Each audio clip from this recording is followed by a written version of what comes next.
Topic today is anonymous personalization without leaving Drupal. First, I'd like to say I love seeing such a big crowd on a Saturday. I appreciate you guys taking your time. This is awesome. First, before getting started, I just want to do a show of hands. How many people here are doing some form of personalization on a project or site you're doing right now? Awesome. That's great. Okay. Well, today I'm going to be talking about something that's been a bit of a passion project of mine for the past few years. It's a set of modules that flips the concept of personalization on its head a little bit. We're trying to move more of the content control for personalization into Drupal and then make decisions based on outside factors.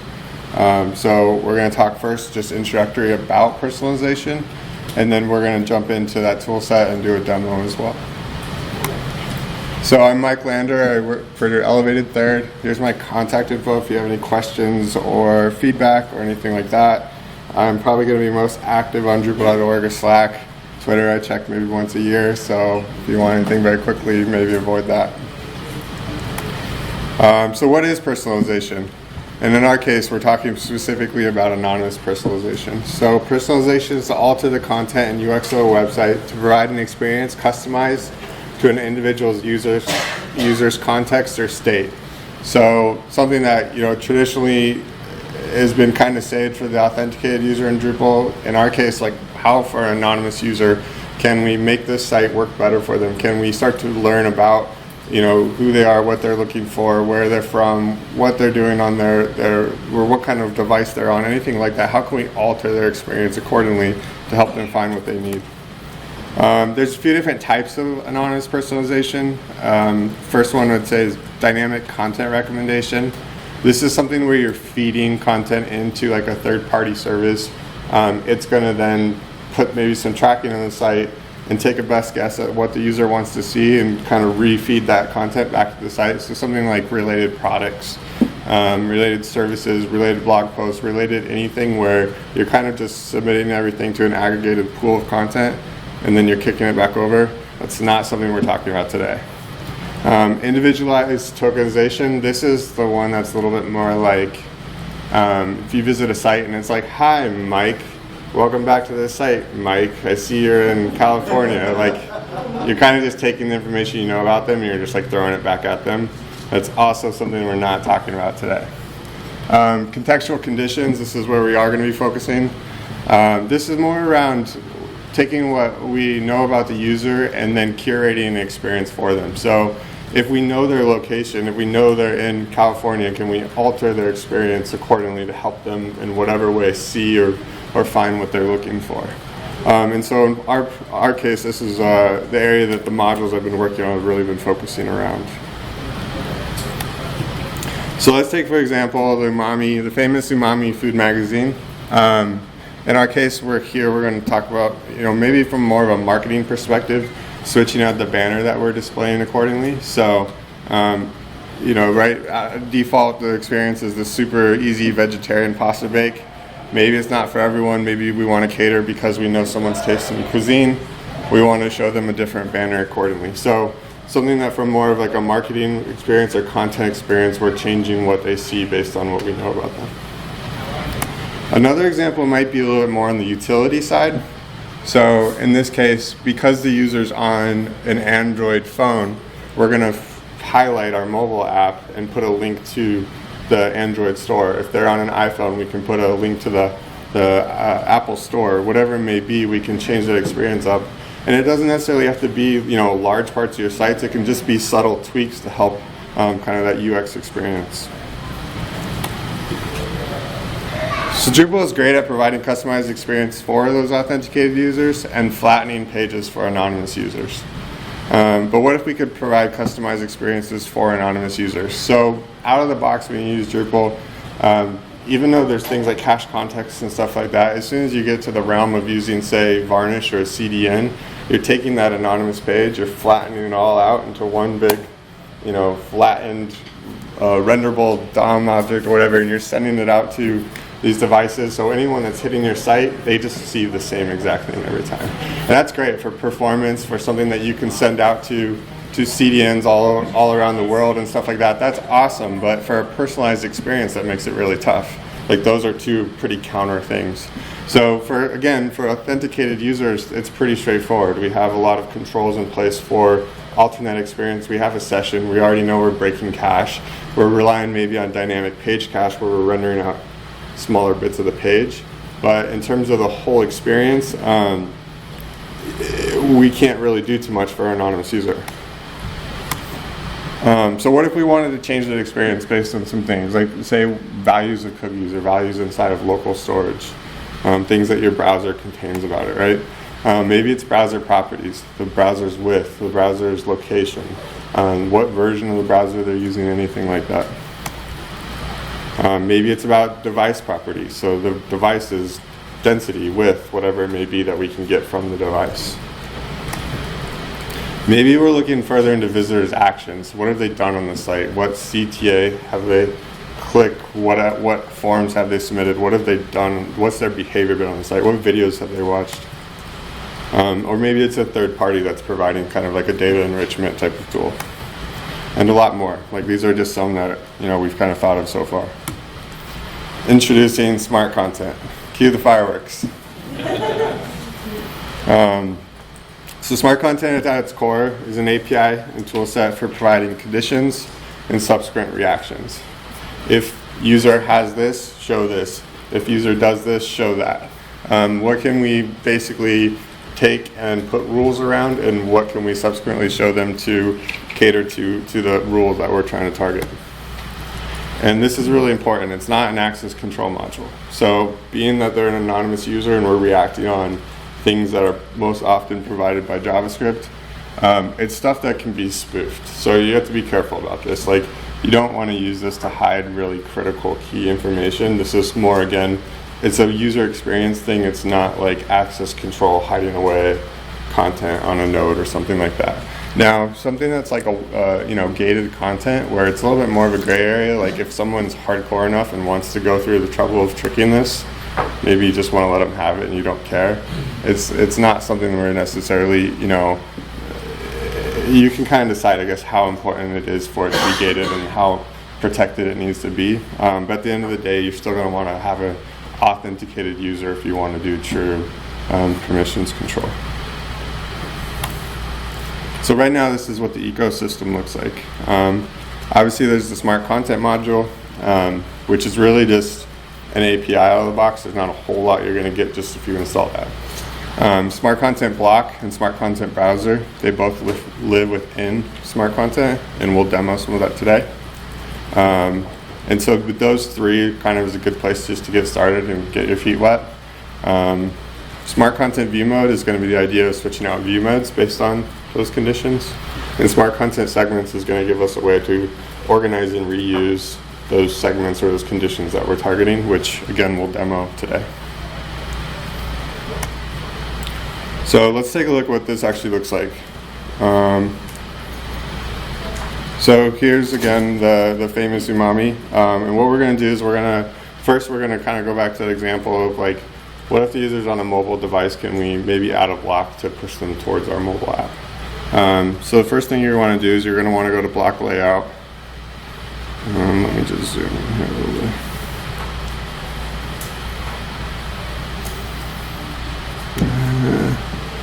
Sorry, 1 second. So then what we want to do is we want to place block. And what I'm going to do is what I should mention too is I have the smart content module enabled, I have smart content block enabled, and I have smart content browser enabled. So what you're going to want to do is you're going to want to place the smart content block in. And then essentially you'll get this UI that it relies on what we call variations. So variation is like, again, that combination of conditions and reactions. If this, show that, that's considered a variation.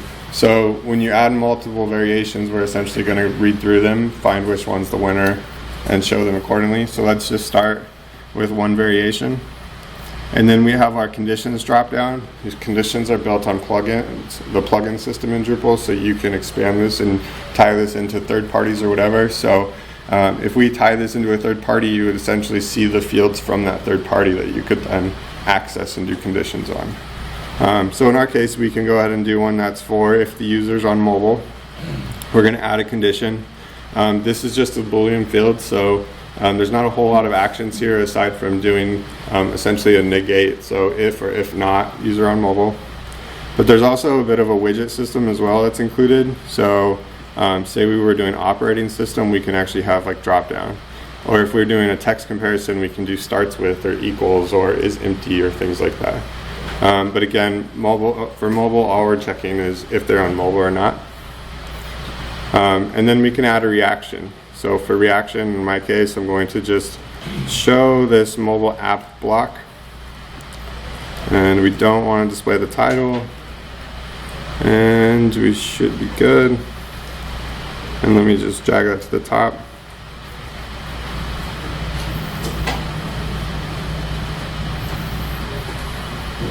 Great, so I'm gonna switch to an incognito mode to log out and kind of prove that I'm not cheating.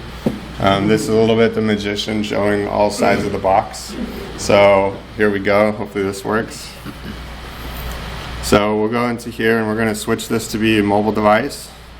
And then I'm gonna refresh this. And because it's a mobile device, and for whatever reason I left the CSS out, but because I'm not a front-end developer, so you have to just deal with it.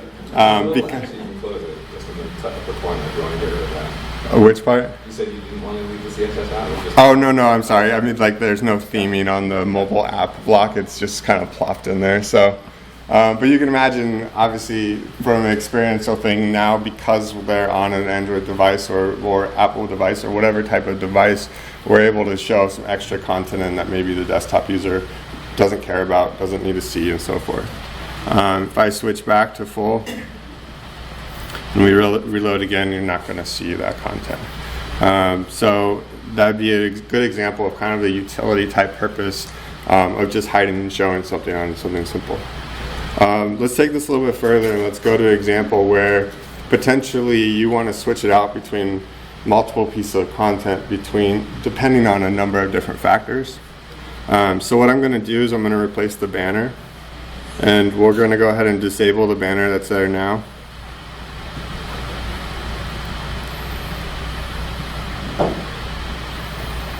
And then I'm going to place a new smart content block.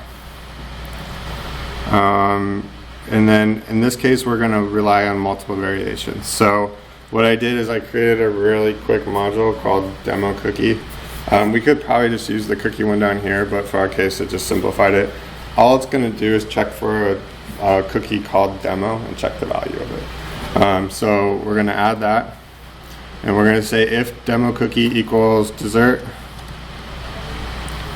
then we're going to add a reaction to show a banner for dessert.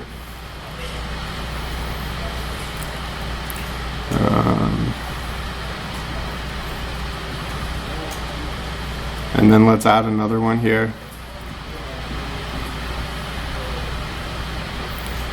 We're going to do demo cookie equals, we'll do adventure. And then we'll choose a block. We'll do spare food lying around block.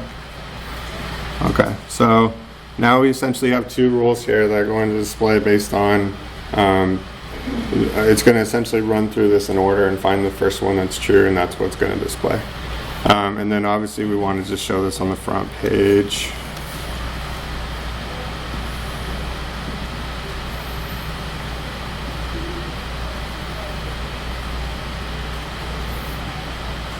Okay, and so then we're going to load the front page. And if this works correctly, we should actually not see anything to start. So right now there's no demo cookie value set. We're not showing anything. That's okay, that's the expected behavior. But let's go ahead and load it over here in incognito and let's mess around with that some. So what we're going to do is we're going to set demo, let's call this dessert.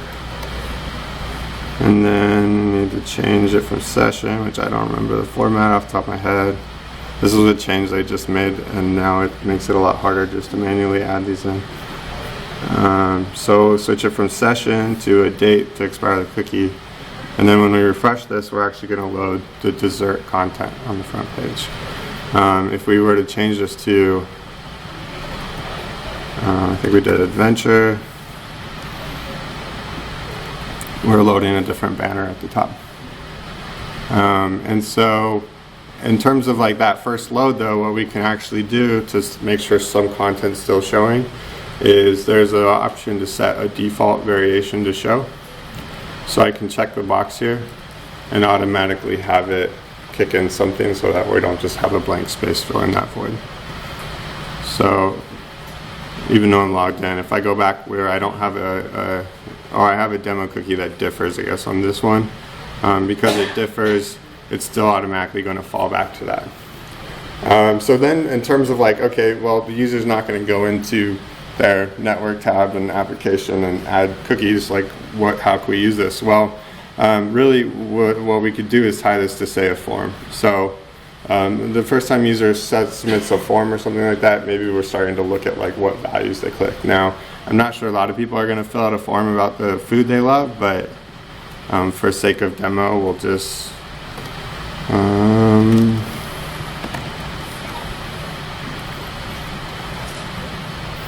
so now we're actually going to adjust that cookie based on this form that we're submitting accordingly. And so this could be something where maybe you're looking at UTM strings, you're looking at forms, you're looking at their actions they're doing, you're populating your local storage, your cookies, and then you're responding accordingly. So the other thing I talked about before was segments. And so the idea, like we set up this rule set where it's like, if the person's interested in dessert, let's do this. If I wanted to add more banners throughout the site and make them all based around the same set of conditions, and maybe those conditions start to get pretty complex, well, it might become a lot to maintain, or if I want to change it, I have to go change that everywhere. So segments really just introduces a way to create that set of conditions once in a named format, and then be able to reuse that accordingly. So when I add a segment in, we'll do dessert lovers, and we're going to set this to dessert.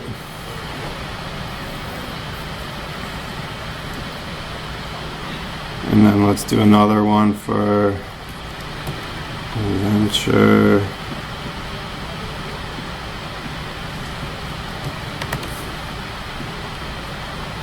And let's do another one for starter.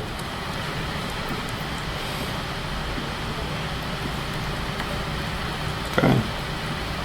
And then we can go back to our block layout.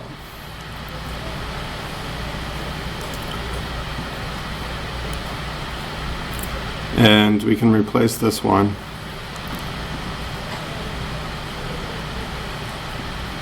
with our segment, and now we're using that as a rule set that we can then go manage in one place globally. Another nice thing to mention here too is we can also do things with groups. So if you want to do like and or conditions, this gives you a lot more control. You can actually nest groups too. I'd be careful because the UX kind of starts to get pretty heavy-handed, but you can do and or groups and do more complex logic there as well. So we'll go ahead and replace this one real quick.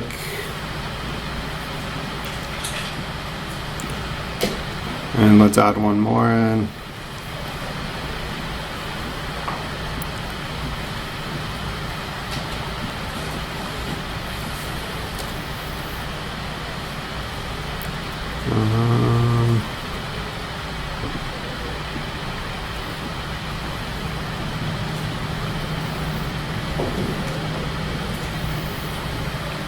Okay, so then when we go back to here, we can switch out to whatever we want to submit.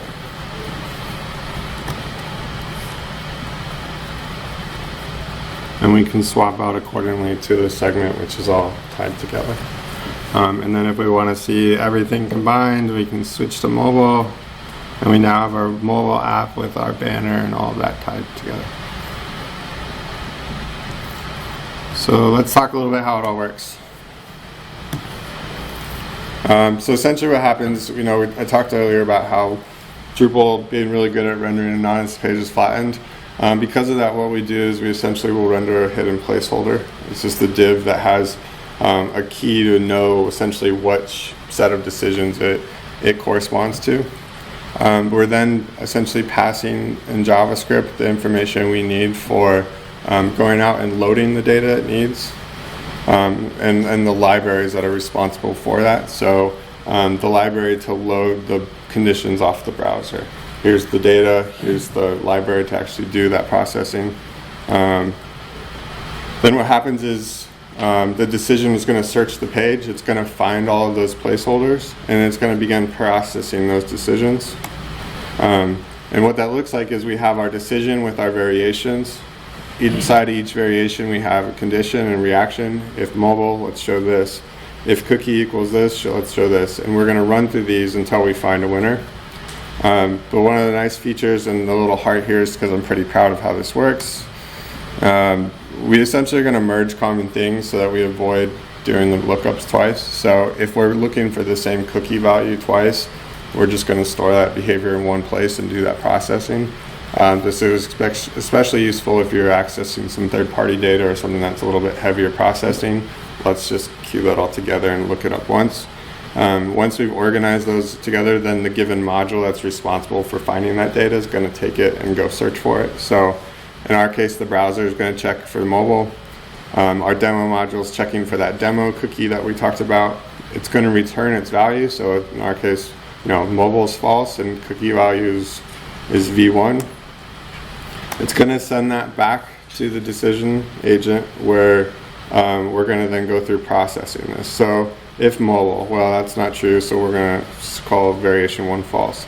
If cookie equals v1, oh, this one is true, so we're going to stop there and we're going to pick that winner, and then this reaction is going to be that response.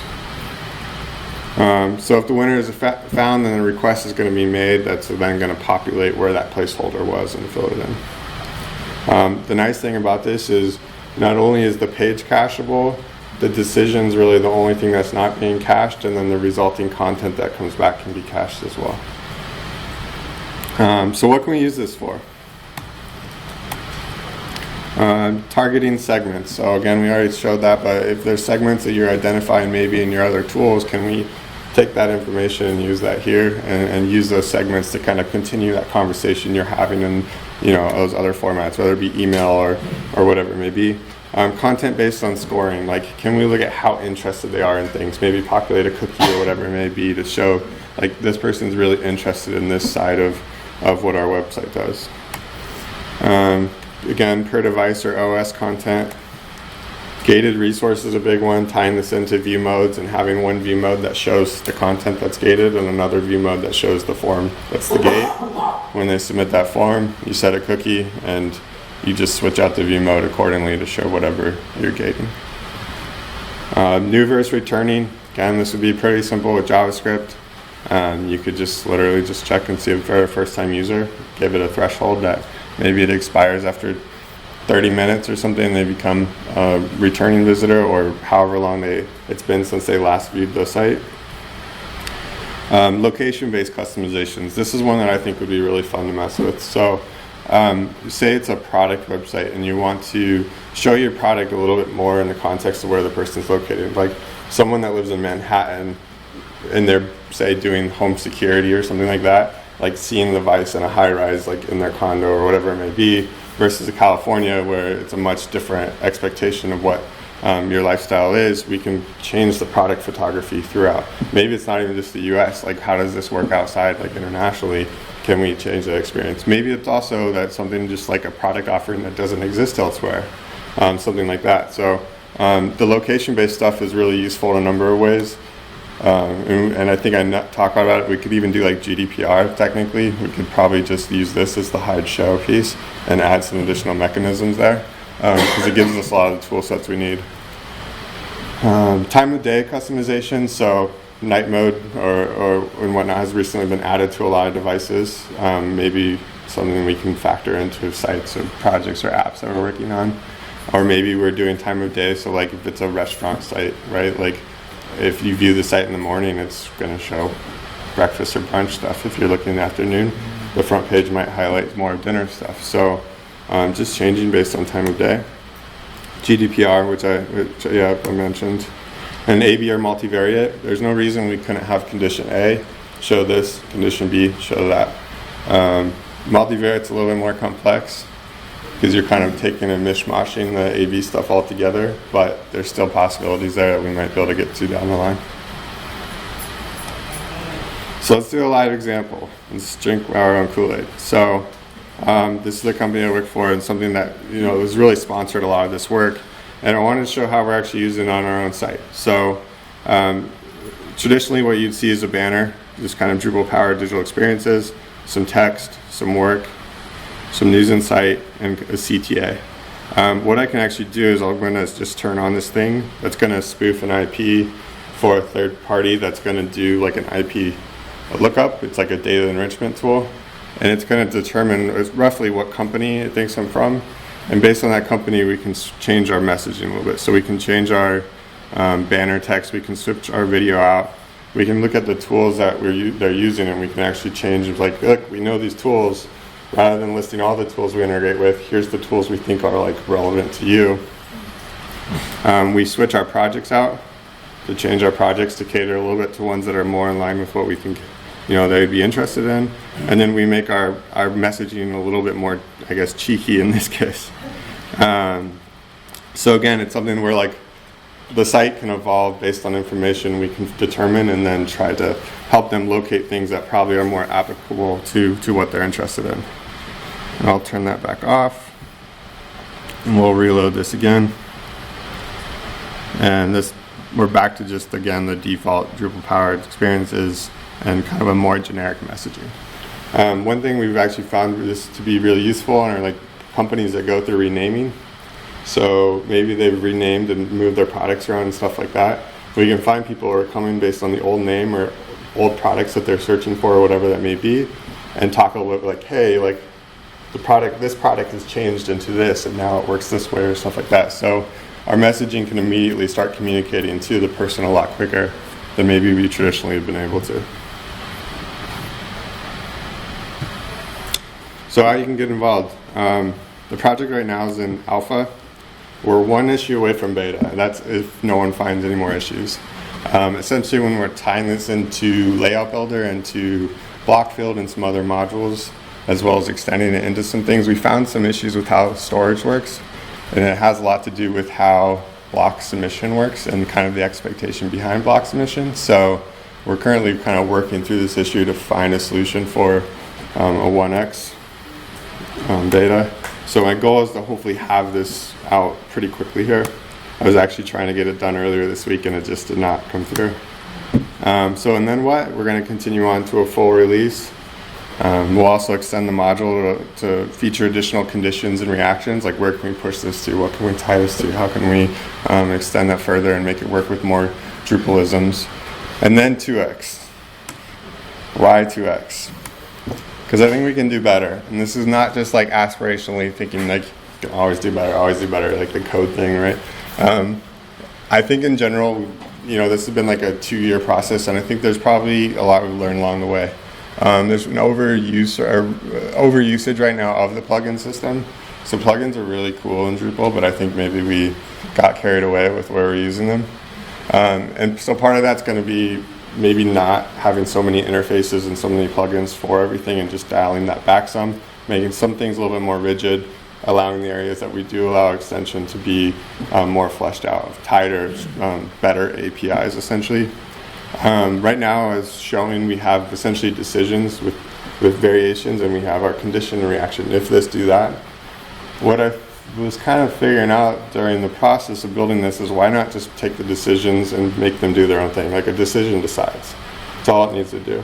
The reaction, the resulting thing that occurs, that can just point at the decision and say like, hey, do this if this decision decides this. So we probably just overly complicated it by encapsulating that all together, when we could actually just like let them do their job. So it's something that it'll take a little bit more complexity around like how you make a reaction dependent on decisions and dependent on those things. But if we can solve that piece, overall it's going to help us a lot, especially when it comes to UX, which I'll talk about. And then further decouple storage from behavior. This again ties into that kind of layout builder issue I was talking about. Essentially, when layout builder, when you're moving blocks around and saving them and stuff like that, before you even submit the whole layout to save, block submit gets called frequently. which causes a lot of problems because block submit doesn't mean block save. It means block write out to config. And that's I'm not sure if that's something that's standard in all of Drupal or if it's unique to how blocks are used. But this has become a problem because we're essentially storing a configuration entity on the block, which causes block layout to save that prematurely. So part of doing that is if we remove storage out and allow whatever vessel, in this case a block, to be the storage for it, then all you have to do is find a way to look up and get that storage when it's needed. So that'll be part of that, and then ultimately that'll allow us to really improve the UX. I think you could probably take all the current code and really push it really far, but I think when you kind of add all these up together, it's something like, do we want to support this many APIs long term with this complex of a plugin system, or can we dial that back first and then really extend that out? So any questions? Yeah. Is it possible to read a visitor's browser history? I'm not sure. You can't read browser. I don't believe you can read any browser history outside of what they've done on your site. That's probably for the better. You get the referrer. I'm just thinking, that many of the competitors, my equivalent, just show up this banner. I know they're looking for I think there'd be some privacy issues there. I know, I saw the GDP thing and I was like, I think I'm going to answer this question. I think I know what to get. What's up? So, can I assume because this is all on the front end that CDNs and varnish just have no effect? Yeah. I mean, Should be fine. It should be fine. Yeah, we haven't had any issues with it so far, and that's the approach. And I looked at using like the lazy builder and stuff like that, but from everything I could find with those, they still are affected by it. And if you use cache context, it's still affected by it because they're not, your varnish or CDN isn't going to necessarily respect that. It doesn't have a way to know, like, to differentiate, right?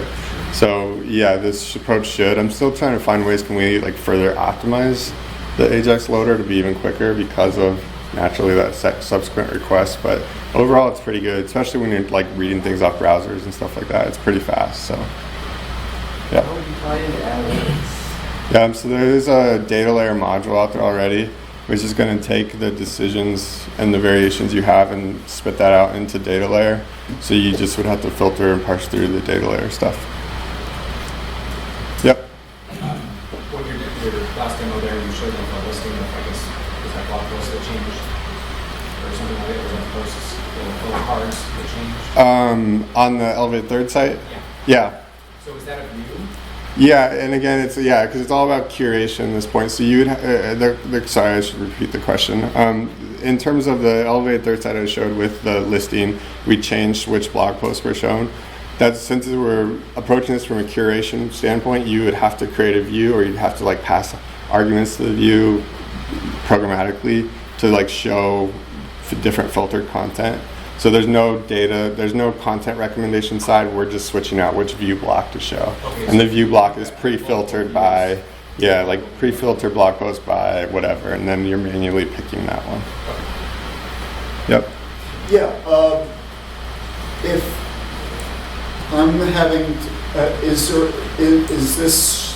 does the customization show up as like an extension of the URL or something, some way that if a customer calls me, like me as a site owner, or a staff member at my company, not a developer, but providing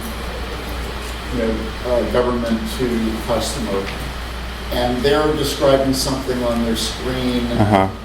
Is there a way for me to reproduce what they're saying on their screen so that I can assist them? Sure. So the same line? The question is like, are you able to masquerade or mimic the display of a personalized page to be able to like reproduce what maybe someone else saw?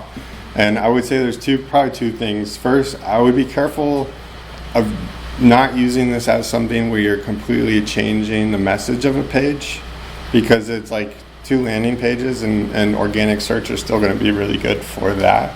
The goal is, I think, to kind of alter parts of the page to promote just key items or areas where you think might help them. So I would say, and generally, hopefully not switching out the pages too much. The other side is the masquerade side, and I think the decision stuff, the 2x branch is going to make that a lot easier. because since we're separating out the decision, we can have something that just essentially can mock a decision, and then you can view a page with a faked, version of that decision being applied. And there's something we could probably do in 1x, but the problem is like you would have a lot of setup just to masquerade and view a page as a certain way. Whereas if we can rip out that decision place, I think it's going to simplify that greatly. Yep. Related question, and maybe you just addressed it, but I'm wrapping my head around it. If you actually wanted to expose, say, in a block, in a sidebar or something like that, your experience consists of these kind of conditions. Sure. You choose a few. Would that be a reasonably easy thing to do, or is it running into the block that you were just talking about? If you wanted to show the conditions that the user is displayed based on, so you could do it with JavaScript. You could also write your own reaction depending on how you want to do it. There's probably a number of ways. I would say this is partly somewhat the issue is there's like a number of ways you could, like maybe too many ways you could approach this. But I think in JavaScript you could easily say based on this, there's a number of events that fire off that you can hook into. And that's how we do the data layer piece. That's how we decide these are the conditions at one, send it to data layer. It would probably be a similar concept of here's the conditions at one, throw them into this block. Yep. For the elevated variation, the site variation with the cheeky messaging. Yep. Maybe you said this already, but what were the conditions that led the user to see that page? Sure. So for the elevated third site, how did we essentially, what were the conditions for that customization? So in that case, we're using demand base, which is an IP enrichment tool. So it takes IP and it's going to say that we think this person is from so-and-so company. And then we look at the company name and say if the person's from this company, let's show them the tools we think they have. Next question. Oh, yeah. So getting back to how it works and how it works with CDNs. So is it rendering all the variations that might be used and saving all of those in the markup and then just deciding which ones to show based on JavaScript? So in this case, it's not rendering anything, but there are use cases where we've pre-rendered hidden a default, and then we'll go and make a decision and either replace it or just leave it and show what's there. So in our case, the default out of the box, it would not render anything. It's going to be an empty div. It's going to go grab just the winner, and it's going to drop the winner in. So it's sort of like BigPipe. It has a placeholder. Sort of. It's just separate request. Yeah, it's just not during the initial. BigPipe is still rendering during the initial execution. It just queues things up that are taking longer. But I don't think there's a separate AJAX request in BigPipe in that case. I think it's just queuing things up that in JavaScript, and then JavaScript goes back and fills those in place.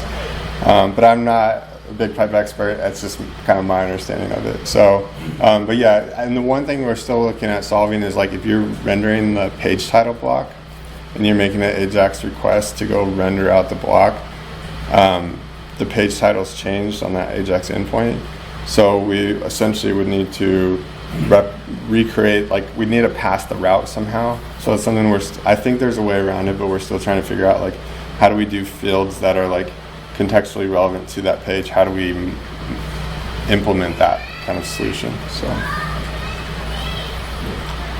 any other questions? Yep.